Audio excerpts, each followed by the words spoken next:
क्या कभी आप मेडिकल प्रैक्टिशनर से मिले हो? क्या आप कभी डॉक्टर के पास गए हो? Looks crazy.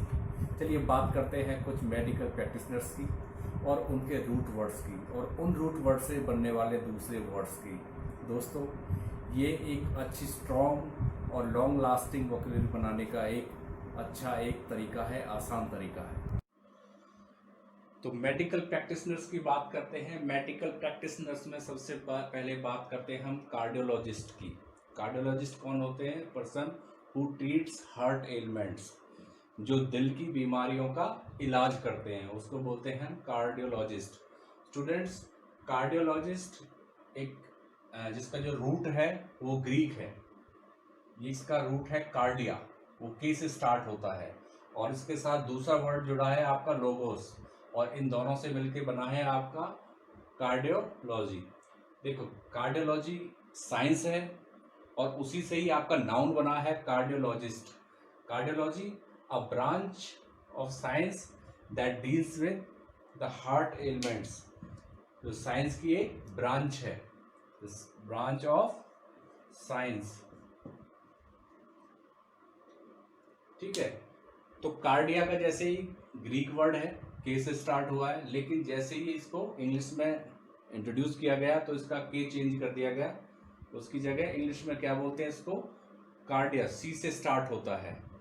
अब हार्ट को ग्रीक में कार्डिया बोलते हैं और इंग्लिश में कार्डियक बोलते हैं। देखो, अब कार्डियक के साथ हम कोई भी जैसे नाउन है वो यूज कर सकते हैं। जैसे वो कार्डियक क्या, ये हार्ट हो गया, हार्ट से रिलेटेड जो चीज़ें होती है, जैसे कार्डियक पेन, ये एक सिचुएशन होती है जब दिल में दर्द होता है, सीने में दर्द होता है। कार्डियक कंडीशंस भी बोल सकते हैं। ठीक है, कई बार बीमारी हो जाती है तो हार्ट की प्रॉब्लम होती है, उसको एक सिचुएशन ये भी आती है कि उसको कार्डियक अरेस्ट भी बोला जाता है। ठीक है, तो ये सारे वर्ड किससे? कार्डिया से ही निकले हैं। कार्डिया से कार्डियोलॉजी, कार्डियोलॉजी से कार्डियोलॉजिस्ट। ठीक है, तो लॉगोस जैसा मैंने बताया था, स्टडी है, नॉलेज, साइंस। ठीक है, ऐसे ही जैसे बायोलॉजी हो गया आपका, इसमें लॉजी लगा है तो ये भी क्या, लॉगोस से ही बना है। जियोलॉजी, ये भी क्या है आपका, लॉगोस से ही बना है। ठीक है, इनके बारे में हम बाद में बात करेंगे, पहले हम इसी के बारे में बात करते हैं। स्टूडेंट्स, आपने एक वर्ड और सुना होगा, जब हम हार्ट की बात करते हैं तो एक वर्ड और सामने आता है, ईसीजी। ठीक है, ईसीजी क्या होता है? ईसीजी क्या है? एक शॉर्ट फॉर्म है एक्चुअली, और ये प्रॉपर वर्ड है, इसका बनता है इलेक्ट्रो कार्डियोग्राफी। Electro cardiography. ठीक है, और जो डिवाइस होता है, डिवाइस को हम बोलते हैं कार्डियोग्राफ बोलते हैं, जिससे ईसीजी की जाती है, उसको बोलते हैं हम कार्डियोग्राफ। तो ये भी दो वर्ड्स का बना हुआ है, कार्डियो है और ग्राफ है। ग्राफ के बारे में और आगे बात करेंगे। तो ये रूट वर्ड्स हैं जिनसे हम आगे वर्ड्स निकालने की कोशिश करते हैं। एक वर्ड और आपने सुना होगा, इकोकार्डियोग्राफी। ये वर्ड भी हार्ट से रिलेटेड जो डिजीजेस होती हैं उनका जो ट्रीटमेंट है उसके लिए यूज होता है। ये एक्चुअली डायग्नोज करने के काम आता है। तो इको भी क्या होता है? इको एक तरह से ये समझिए कि ये साउंड वेव से काम करता है। ठीक है, जो हार्ट के जो वाल्व हैं वो सिकुड़ते रहते हैं। ठीक है, कॉन्ट्रैक्ट करते हैं और एक्सपेंड करते हैं, तो उनमें से जो फ्रीक्वेंसी निकलती है उसी को ये साउंड वेव्स पे काम करता है। तो इससे पता लगता है कि हार्ट किस तरह से फंक्शन कर रहा है।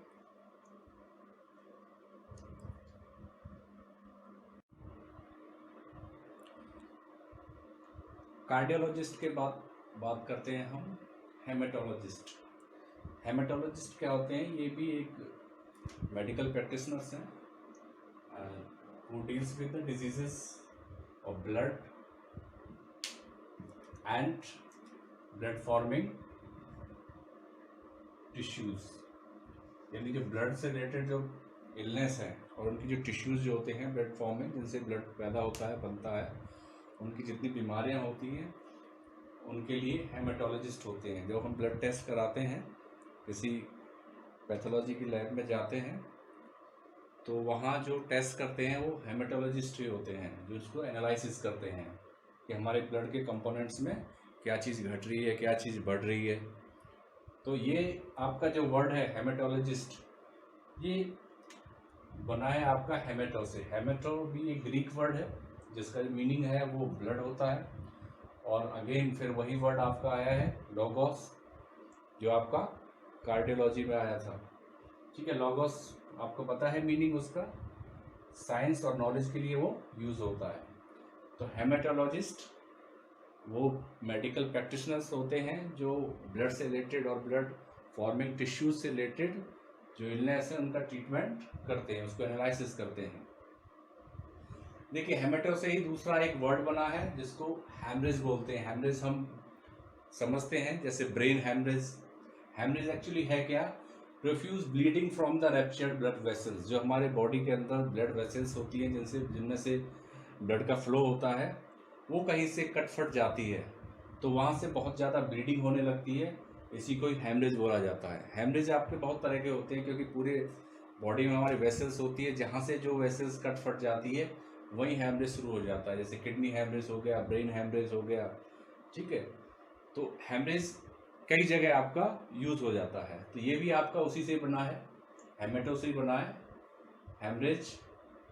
ठीक है, नेक्स्ट देखिए, अब इसी से एक और वर्ड बना है हेमोडायलिसिस। हेमोडायलिसिस किसको बोलते हैं? डायलिसिस आपने वर्ड सुना है। जो किडनी जिसकी काम नहीं करती है, तो क्या होता है कि शरीर के अंदर जो वेस्ट हैं वो इकट्ठे रहते हो जाते हैं और वो टॉक्सिक का काम करते हैं। तो उन टॉक्सिन्स को ही निकालने के लिए डायलिसिस किया जाता है, क्योंकि हमारी बॉडी इतनी कैपेबल नहीं होती जब किडनी खराब हो जाती है कि वो टॉक्सिन्स को बाहर निकाल पाए। तो एक्चुअली ये प्रोसेस क्या है, इसमें ब्लड में से जो इम्प्योरिटीज होती हैं उनको बाहर निकाला जाता है। तो ये वर्ड आपका उसी से बना है, हेमेटो से ही बना है। इसकी शॉर्ट फॉर्म है हेमो, हेमोडायलीन। ये तीन वर्ड हैं। हेमो ब्लड हो गया आपका, डाय बोलते हैं कट, किसी चीज को अलग कर देना, टू कट अपार्ट। तो इस तरह से हेमोडायलिसिस तीन वर्ड्स का बना हुआ है, थ्री रूट्स हैं इसके। हीमो, हीमो हुई, हेमेटो हो गया, dia means to cut apart, किसी चीज को अलग कर देना। लेन, लेन भी अनटाई लूज, किसी को खोल देना। इस तरह से ब्लड को जब अलग कर दिया जाता है, जो वेस्टेज होती है बॉडी के अंदर, जो ब्लड के अंदर वेस्टेज होती है, जब उनको अलग कर दिया जाता है उसको हेमोडायलिसिस कहते हैं। यानी प्यूरिफिकेशन प्रोसेस है ये। इसके बाद नेक्स्ट वर्ड है आपका एनालिसिस। एना भी, ये भी आपका दो वर्ड से मिलकर बना हुआ है, एना और लेन। एना थ्रू आउट यानी पूरी तरह से, लीन कहते हैं अनटाई और लूज यानी पूरी तरह से किसी चीज को खोल देना। एनालिसिस में क्या करते हैं, हम किसी भी चीज के बारे में होल स्टडी करते हैं, पूरी तरह से उसके क्या कंपोनेंट्स हैं, है ना, उसकी सारी चीजों के बारे में हम बात करते हैं। इसी से अगला वर्ड बना है साइको एनालिसिस। इससे पहले एक वर्ड और देख लेते हैं, सिंथेसिस। सिंथेसिस क्या है? एनालिसिस का बिल्कुल अपोजिट है। सिंथेसिस कहते हैं जोड़ना। ये सिंथेसिस टू ऐड समथिंग है, दो चीजों को, तीन चीजों को जो जोड़ देता है। Next word is psycho analysis. Psycho बोलते हैं माइंड को, एना फिर आपका वही हो गया थ्रू आउट, पूरी तरह से, लीन वही हो गया अनटाई लूज। जब माइंड को पूरी तरह से खोल दिया जाता है, इट मीन्स माइंड का जो थॉट पैटर्न है, जो बिलीफ सिस्टम है, उस सब की पूरी तरह से स्टडी की जाती है, उसको बोलते हैं साइको एनालिसिस।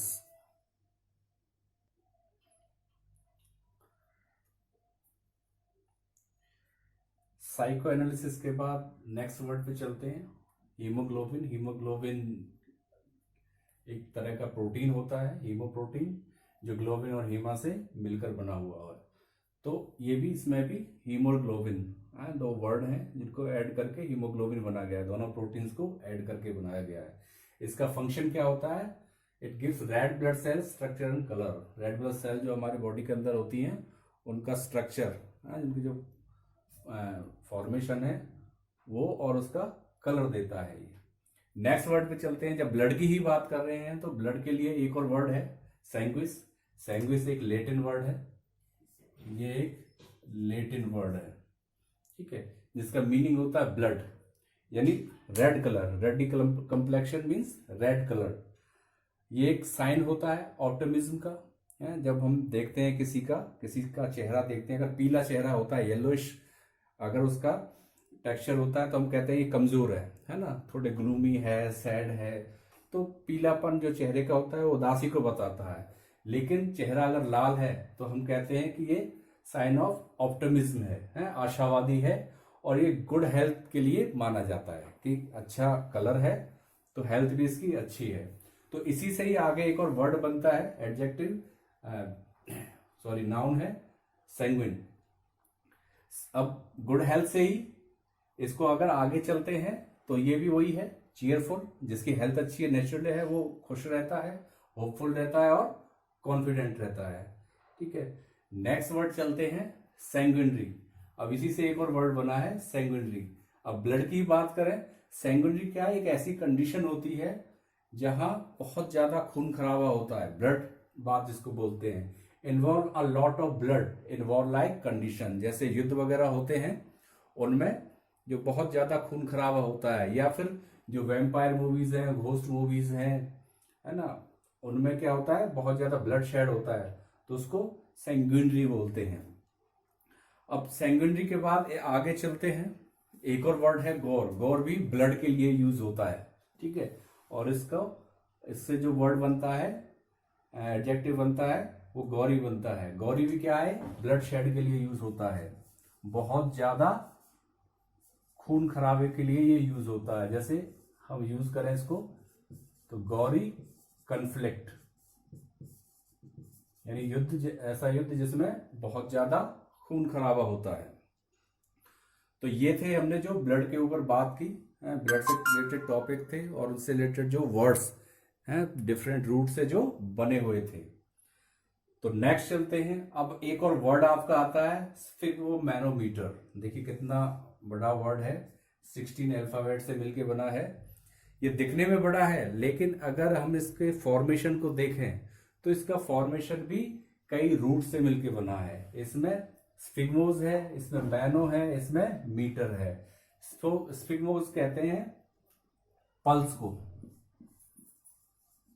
स्फिग्मोज यूज होता है पल्स के लिए। और पल्स हम जानते हैं कि पल्सेस में हमारा ब्लड सर्कुलेट होता है, उसमें फ्लो करता है। तो पल्सेस से ही हम ब्लड प्रेशर का पता लगाते हैं। तो जो पल्स रेट होता है उसी से ही ब्लड प्रेशर का पता लगता है।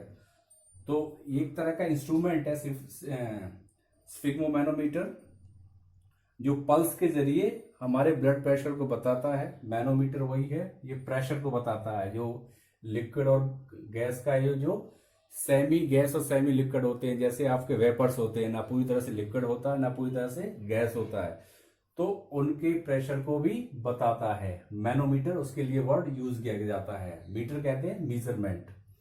तो स्फिग्मोज पल्स के लिए यूज होता है और मैनोमीटर प्रेशर बताने के लिए यूज होता है। तो इनसे वर्ड बनता है स्फिग्मोमैनोमीटर, यानी आपके ब्लड को मेजर करने का एक इंस्ट्रूमेंट होता है, ब्लड प्रेशर मेजर करने का इंस्ट्रूमेंट होता है, जिससे हम पता लगाते हैं कि पेशेंट या सामने जो आदमी बैठा हुआ है वो हाइपरटेंशन है या हाइपोटेंशन है। हाइपरटेंशन या हाइपोटेंशन दो वर्ड होते हैं, इससे क्या पता लगता है, हाइपरटेंशन और हाइपोटेंशन।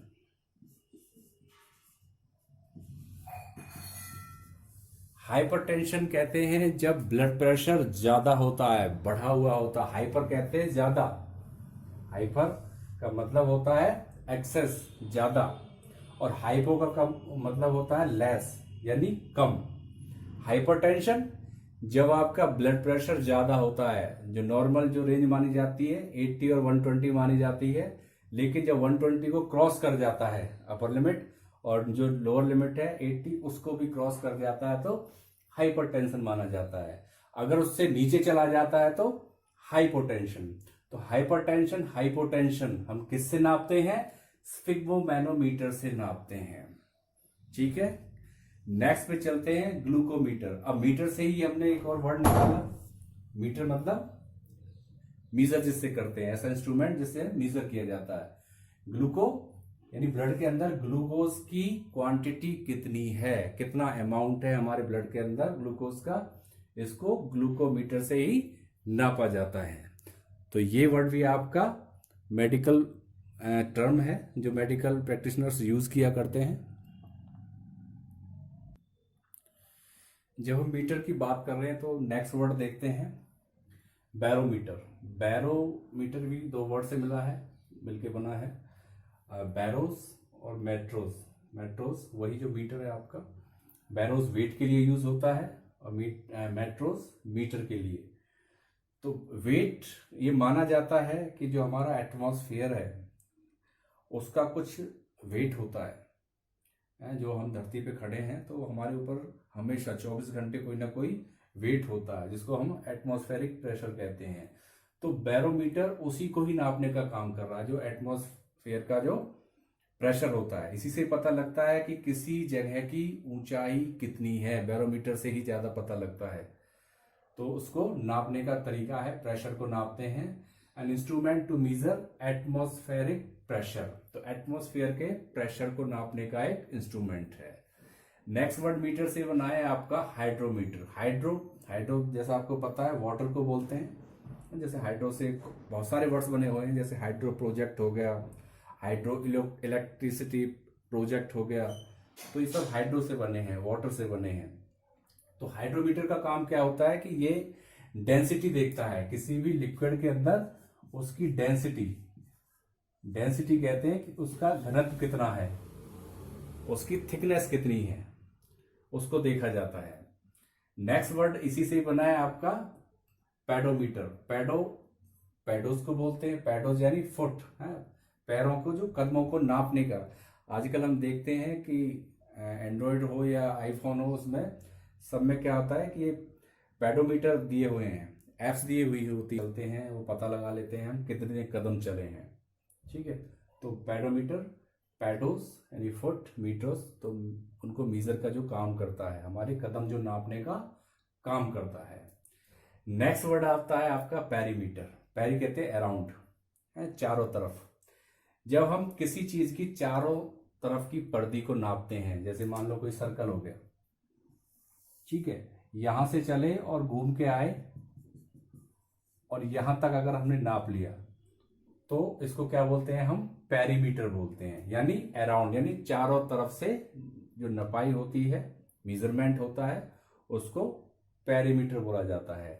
और इसी से वर्ड बना है आपका सेमी पेरीमीटर। सेमी कहते हैं हाफ, सेमी होता है हाफ यानी आधा, सेमी होता है हाफ यानी सर्कल का आधा, यानी यहां से लेके यहां तक जो भी नपत होती है, जो भी मेजरमेंट होता है, उसको हम सेमी पेरीमीटर बोलते हैं। नेक्स्ट देखिए, नेक्स्ट वर्ड है आपका डायमीटर। डायमीटर भी आपका सर्कल से रिलेटेड ही है। देखो, डाय कहते हैं, जैसे हमने पढ़ा था उसमें, डायलिसिस में पढ़ा था, हीमोडायलिसिस में, टू कट अपार्ट, किसी चीज को काट देना, कट अपार्ट या कट अक्रॉस, बीच में से काट देना। अगर हम इसको बीच में से काट देते हैं, ठीक है, तो ये दो पॉइंट बन गए, एक यहां पॉइंट है और एक यहां पॉइंट है। मान लो ये ए है और ये बी है, तो इसको हम क्या बोलते हैं? यहां से और यहां तक, ये आपका डायमीटर होता है, यानी बीच में से काट देना। बीच में से काटने के बाद जो लेंथ हमारे पास आती है उसको हम डायमीटर बोलते हैं। नेक्स्ट इसी लाइन में एक और वर्ड है पैरामीटर। पैरामीटर कहते हैं, पैरा से बना है, पैरा कहते हैं बिसाइड, यानी बिल्कुल साथ में कोई जो चीज होती है। साथ में का मतलब है कि दो चीजों के बीच में जब कंपैरिजन किया जाता है, किसी क्वालिटी को लेके, किसी क्वांटिटी को लेके, किसी कैरेक्टरिस्टिक को लेके, दोनों के बीच में जब कंपैरिजन किया जाता है तो वो पैरामीटर्स होते हैं जिनके बेस पे हम कंपैरिजन करते हैं। अब मान लो किसी के, दो बच्चों के मार्क्स के बीच में हम कंपैरिजन कर रहे हैं तो पैरामीटर्स देखते हैं हम, ठीक है, इसके इसमें कितने मार्क्स हैं, इसके इसमें कितने मार्क्स हैं, तो दोनों की पढ़ाई के बीच में हम कंपैरिजन कर लेते हैं। तो पैरामीटर वही होते हैं जिनके बेसिस पे हम दो बच्चों के बीच में या दो वस्तुओं के बीच में जिसके भी बारे में हम बात कर रहे हैं, जब हम कंपैरिजन करते हैं, तुलना करते हैं। तो अगला वर्ड आता है पैरामेडिकल। पैरा वही आपका बिसाइड, यानी बिल्कुल साथ चलने वाला।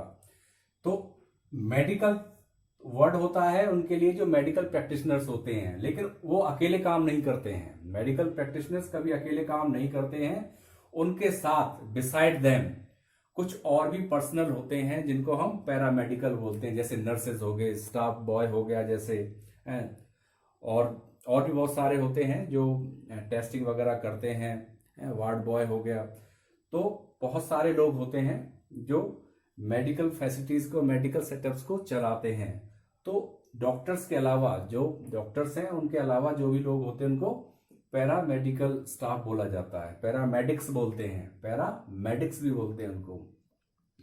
देखिए नेक्स्ट वर्ड आते हैं पैरामिलिट्री। अब मिलिट्री आप जानते हो, आर्मी को बोलते हैं मिलिट्री, लेकिन पैरा क्या है? बिसाइड, यानी जो उसके साथ में होती है, यानी उसके पैरेलल जो खड़ी होती है, उसको पैरामिलिट्री या पैरा ट्रुप्स, ट्रुप्स भी वही होता है। ट्रुप्स क्या होता है? एक दल होता है, ग्रुप होता है, जो आर्म फोर्सेस का ग्रुप होता है, a group of arm forces. तो आर्मी के साथ जो खड़ा होता है, आर्मी से नहीं होते हैं लेकिन उसके साथ होते हैं, जैसे आपका बीएसएफ हो गया, बॉर्डर सिक्योरिटी फोर्स हो गया, ठीक है, बीएसएफ जिसको बोलते हैं, और भी हैं जैसे। तो ये सब क्या बोले जाते हैं? ये सब पैरामिलिट्री फोर्स या पैरा ट्रुप बोले जाते हैं।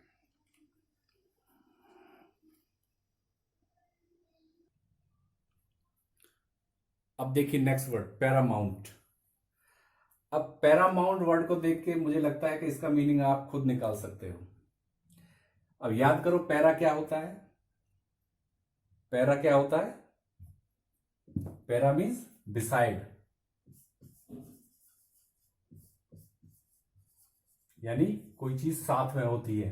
अब माउंट आपको पता ही है, माउंट क्या होता है? माउंटेन्स के लिए आया है, ठीक है। अब माउंटेन के साथ कौन सी चीज होती है? माउंटेन क्या होता है? पहाड़ होता है। पहाड़ कैसा होता है? ऊंचा होता है, यानी पहाड़ जैसी ऊंचाई के साथ जो खड़ा हुआ है उसको क्या बोलते हैं? पैरामाउंट बोलते हैं। यानी a person having high position और पावर और इन्फ्लुएंस, जिस इंसान की जो पर्सनैलिटी ऐसी होती है कि उसके पास पावर भी ज्यादा होती है, उसके पास पोजीशन भी ज्यादा होती है और उसका इन्फ्लुएंस भी ज्यादा होता है, तो उसको बोलते हैं हम पैरामाउंट। अब नेक्स्ट पे आ जाइए। Next is paranoia. पैरा फिर वही बिसाइड। अब नोइया वर्ड को देखिए, ये क्या है कि ये नोइया वर्ड ये किसके लिए यूज होता है? कि जब आपको दो चीजें पैरेलल नजर आती हैं, समझना बात को, कि जब आपको डिल्यूशंस नजर आते हैं, कि आपको पैरा हो गया बिसाइड, नोइया एक और वर्ल्ड आपको नजर आता है, एक और दुनिया आपको नजर आती है, जो दुनिया आपकी चल रही है इसके अलावा भी दूसरी दुनिया आपको नजर आती है, जिसको हम डिल्यूशंस कहते हैं, जिसको हम भ्रम बोलते हैं या इल्यूशंस बोलते हैं, ठीक है। तो पैरानोइया ऐसे लोग होते हैं जिनका थोड़ा मेंटल डिसऑर्डर होता है, ठीक है। कुछ जिनको सनक होती है, इनको हल्का सा आप कह सकते हो मैडनेस या क्रेजीनेस होती है, उनको हम पैरानोइया बोलते हैं। और इनको जो पैरानोइया बीमारी से जो पीड़ित होता है, जो अफेक्टेड होता है, उसको बोलते हैं हम paranoid. A person affected by the disease paranoia. Clear है? नेक्स्ट देखिए पैरापेट। पैरा फिर आपका वही वर्ड है, पैरा बिसाइड, पैरा आपका बिसाइड हो गया साथ में। अब पैट, पैट देखो किससे बना है? पैक्टस से बना है। पैक्टस कहते हैं सीना, छाती। ये किससे बना है? पैक्टस। एक्चुअली क्या होता है, जब एक लैंग्वेज से दूसरी लैंग्वेज में कोई वर्ड जाता है तो थोड़ा सा डिफॉर्म हो जाता है, या तो उसकी फॉर्म छोटी हो जाती है या उसके अल्फाबेट्स कुछ कुछ चेंज हो जाते हैं, लेकिन बेस यही है, पैक्टस ही है इसका। पैक्टस कहते हैं चेस्ट पार्ट, तो चेस्ट के बिल्कुल साथ होता है। अब इसका मीनिंग समझना। पैरापेट कहते हैं बाउंड्री को, जो आपके छत पे, रूफ पे बाउंड्री होती है और जो आपकी चेस्ट तक आती है, बाउंड्री वॉल होती है छत पे, और वो आपके चेस्ट लेवल तक होती है या आपकी वेस्ट लेवल तक होती है, उसको पैरापेट बोला जाता है। इसका पैरापेट का मीनिंग निकला इनसे ही है, ये दोनों वर्ड मिलके, पैरा और पेक्टस दोनों से मिलके निकला है इसका। नेक्स्ट देखिए पैराफ्रेज। पैरा फिर वही हो गया आपका बिसाइड, और फ्रेज, फ्रेज आपने बहुत बार वर्ड सुन चुके हो आप, फ्रेजल वर्ब होती है ना, बहुत बार सुन चुके हो आप, है नाउन फ्रेज होती है, एडजेक्टिव फ्रेज होती है। तो फ्रेज कहते हैं टू से समथिंग, कहना, कोई चीज कहना। तो पैरा वही हो गया बिसाइड प्लस सेइंग, यानी कुछ कहना। जब आप कोई बात कहते हो और कोई बहुत डिफिकल्ट चीज है, डिफिकल्ट टर्म्स है, तो हम क्या करते हैं, उन टर्म्स जैसे भी हम राइटिंग में लिखते हैं तो हम बीच में ब्रैकेट लगा देते हैं। जैसे आपने यहां कोई टर्म लिखी, यहां आपने मान लो पैरानोइया लिख दिया। अब हर किसी को नहीं पता कि पैरानोइया क्या चीज होती है, तो आपने लिख दिया a mental illness related to illusions, जिसमें भ्रम होते हैं। ठीक है, अब ये तो वर्ड हो गया, ये तो हमारा हम जो कह रहे हैं। अब ये ब्रैकेट में जो लिखा जा रहा है ये पैराफ्रेज है, यानी इसी को ही एक्सप्लेन करना, उसके बराबर कोई चीज कहना, बिसाइड सेइंग, उसके बराबर ही इक्वल ही कोई चीज कहना, मतलब उसी को ही एक्सप्लेन करना। ये पैरानोइया का जैसे हमने लिखा a mental illness related to illusions, तो यही आपका पैराफ्रेज है, जब हम किसी टर्म को और भी ज्यादा हम क्लैरिफाई करने की कोशिश करते हैं। नेक्स्ट आइए पैरासाइट। पैरासाइट, पैरा वही है आपका, बिसाइड हो गया। अब देखिए थोड़ा सा समझना इसको, साइट इसके साथ वर्ड आया है, लेकिन जो एक्चुअल जिसका जो रूट है वो सीटोज है, और सीटोज बोलते हैं ग्रेन, जो खाने में अनाज जो होता है, ब्रेड, इनके लिए ये सीटोज यूज होता है। जो खाने वाली चीजें, जो ग्रोसरी की चीजें होती है, सीरियल्स होते हैं, उनके लिए ये सीटोज यूज होता है। अब देखिए पैरासाइट क्या होता है, जो ग्रेन के इक्वल ही किसी चीज को समझता है, यानी अपने खाने के इक्वल ही किसी चीज को समझता है, उसको पैरासाइट बोलते हैं। अब जनरल वे में समझिए, पैरासाइट क्या होते हैं, कुछ एनिमल्स होते हैं या प्लांट्स होते हैं जो दूसरों पर निर्भर रहते हैं, उनको हम पैरासाइट बोलते हैं। जैसे लाइस हो गया, है ना, जो जूं वगैरह होती है शरीर के अंदर, वो सब क्या है, ये पैरासाइट है। तो कुछ प्लांट्स के ऊपर होते हैं और कुछ एनिमल्स के ऊपर होते हैं। एनिमल और प्लांट्स, मैं लिख देता हूं, एनिमल और प्लांट्स दैट लिव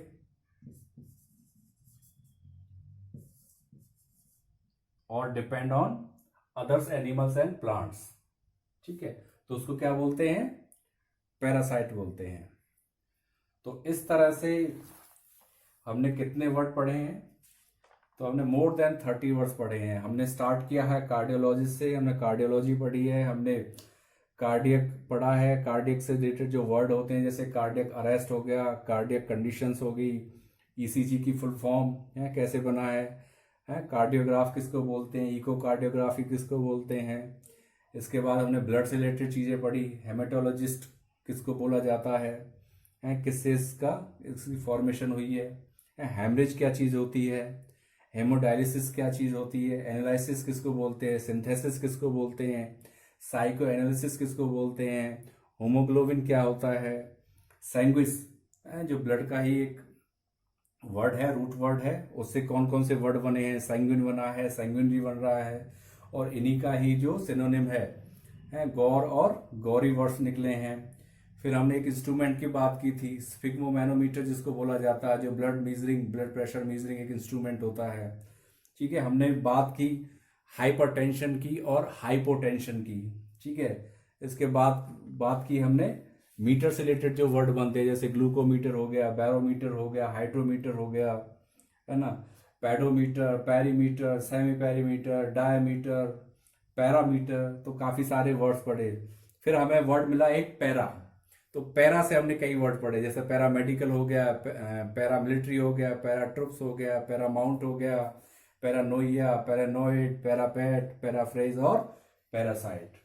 तो देखिए किस तरह से रूट से बड़ी इजीली हम वर्ड्स निकाल सकते हैं और उन वर्ड्स को बड़ी आसानी से अच्छी तरह से अपने मेमोरी में रिटेन कर सकते हैं। ये वोकैब बनाने का बहुत ही आसान और सबसे लॉन्ग लास्टिंग तरीका है।